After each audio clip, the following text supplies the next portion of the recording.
কালকিনিতে ভোররাতে ভয়াবহ অগ্নিকাণ্ড, 4টি দোকান ছাই। ভুক্তভোগীদের অভিযোগ এটি ষড়যন্ত্র। মাদারীপুরের কালকিনি উপজেলার ঐতিহ্যবাহী সাহেবরামপুর বাজারে শুক্রবার ভোররাতে ভয়াবহ অগ্নিকাণ্ডে 4টি দোকান সম্পূর্ণ পুড়ে ছাই হয়ে গেছে।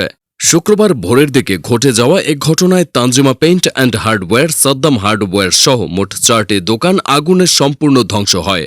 ভুক্তভোগী ব্যবসায়ীরা জানান, এ অগ্নিকাণ্ডে তাদের প্রায় 3 থেকে 4 কোটি টাকার ক্ষতি হয়েছে। তারা অভিযোগ করে বলেন, এটি কোনো স্বাভাবিক দুর্ঘটনা নয়, বরং পরিকল্পিত ষড়যন্ত্রমূলকভাবে আগুন লাগানো হয়েছে।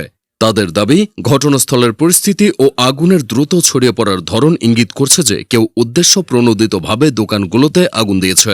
ফজর নামাজ পড়ার পরে বাসার শুনি যে আগুন লাগবে, দৌড়ে এসে দেখে আমার দোকানে আগুন দেখার পরে আমরা সাঁতার লাগাইছি, সাঁতার লাগাইলে ওই সাইডে ওই কোনায় আগুন লাগছে। ওই কোনায় আমার বিদ্যুৎ কোনো সংযোগ নাই, ওই জায়গায় বিদ্যুতের কোনো সংযোগ নাই। ওখানে কীভাবে লাগছে আল্লাহ জানে।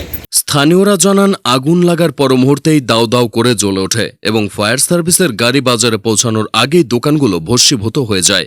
এতে হতাশ এবং ভেঙে পড়েছেন ক্ষতিগ্রস্ত ব্যবসায়ীরা। ওদেরকে সান্ত্বনা দেওয়ার মতো কোনো ভাষা আমার নাই। আমি প্রতিদিন ওদের এই বাজারে সেই দোকানটায় বসি। আমি সর্বশেষ ওরা যেন ঘুরে দাঁড়াতে পারে সেই সহযোগিতা চেয়ে এবং ওদেরকে মানসিকভাবে শান্ত থাকার জন্য মহান আল্লাহ পাকের কাছে দোয়া করি। অগ্নিকাণ্ডের কারণ অনুসন্ধানে স্থানীয় প্রশাসন ও আইনশৃঙ্খলা বাহিনী তদন্ত শুরু করেছে। তবে ব্যবসায়ীদের অভিযোগ, তদন্ত যথাযথভাবে না হলে প্রকৃত সত্য প্রকাশ পাবে না।